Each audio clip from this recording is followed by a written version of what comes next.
Hello, and welcome to Mrs. Palmer's Picks. I'm Mrs. Palmer, and I'm going to read you a story. Today, we are going to read My Penguin Osbert. It's by Elizabeth Cody Kimmel, and the pictures are by H.B. Lewis.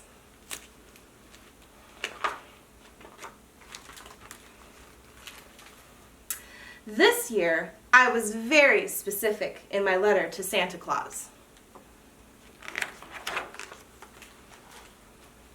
We've had a few misunderstandings in the past. For instance, last year I asked for a fire engine red race car with a detachable roof, a lightning bolt on the side, and retracting headlights. And he did get me one.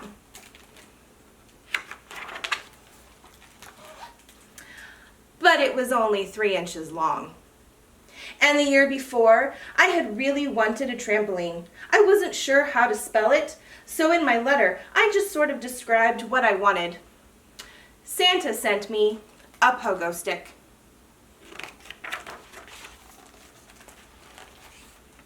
So this year, I was really, really careful. I wrote Santa a long letter and told him that I would like to have my own pet penguin. Not a stuffed penguin, but a real one from Antarctica. I told him my penguin should be 1 foot tall, white and black with a yellow beak, and his name should be Osbert. I included a drawing. I put extra postage on the envelope and sent it off a whole month early. Then I waited.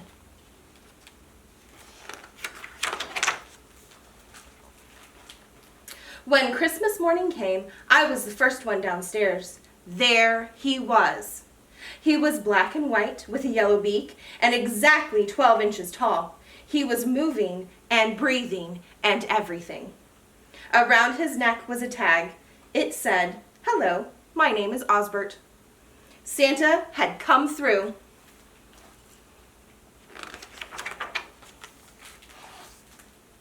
I wanted Osbert to meet everybody. I wanted to take him to my room. Plus, I wanted to open my other presents. But Osbert really wanted to go outside and play. It was pretty cold, and kind of windy too. There was a foot or two of snow on the ground, and no sun. But I had asked for Osbert, and now I had him, so I went outside.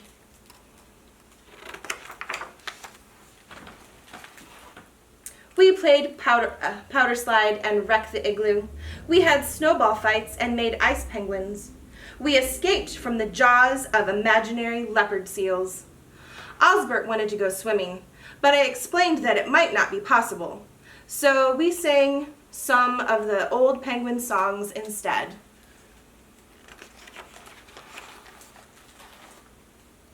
That night, I was ready to go straight to bed.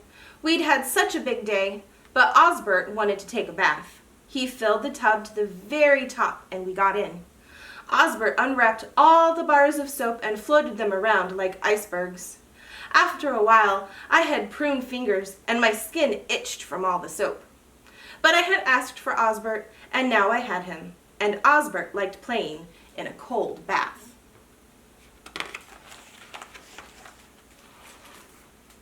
The next morning, Mom said she'd make anything I wanted for breakfast. When I closed my eyes, I saw a stack of chocolate chip waffles with heated syrup, a platter piled high with fried sausages, and an icy pitcher of freshly squeezed mango juice. But Osbert doesn't like rich food, and he doesn't like hot food, and he doesn't like sweet food. Osbert wanted cold creamed herring with seaweed jam for breakfast. So that's what we had.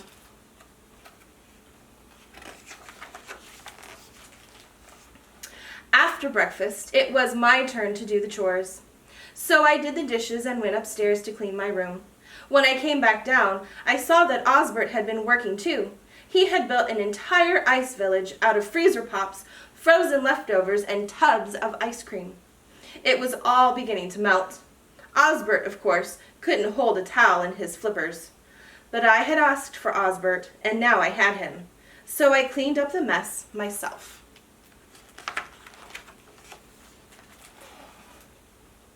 That afternoon, when Osbert was watching the Weather Channel on cable TV, I secretly wrote Santa another letter. Dear Santa, how are you and Mrs. Claus? We are fine. Thank you for the great penguin named Osbert.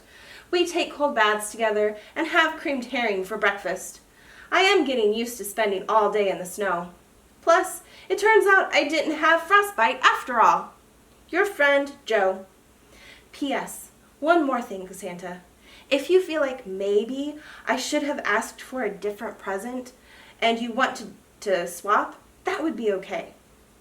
And while Osbert was leafing through a snow globe catalog, I snuck out and mailed the letter.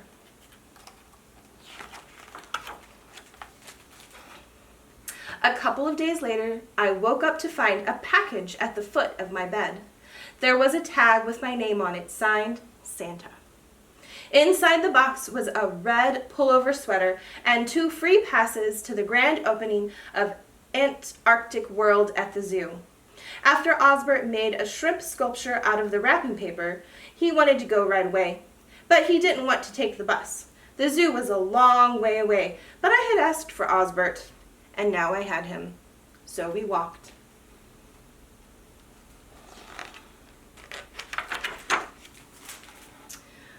When we got to Antarctic World, Osbert headed straight for the Penguin Palace. There was a huge snowy hill with an ice slide leading down to a big pool. There were leopard seals painted on the walls. Tiny bergs of real ice were floating in the water. And then a door opened in the wall, and a guy came out and started tossing creamed herring to all the penguins.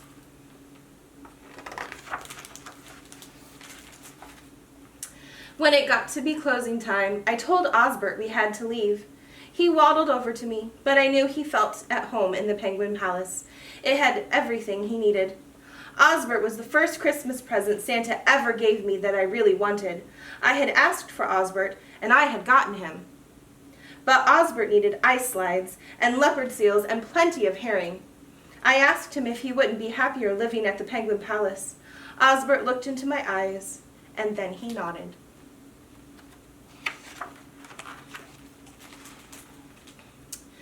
It's a little lonely at home without Osbert, and my new sweater itches my neck a little bit, right under the chin. But it's nice to be warm, and I had chocolate chip waffles for breakfast. Next Saturday is Kids Visit Free Day at Antarctic World. I don't have bus fare, but I can walk. I'll wear my red sweater so Osbert will be sure to recognize me. And next Christmas is only 11 months away. I've thought about it a lot, and I already know what I want.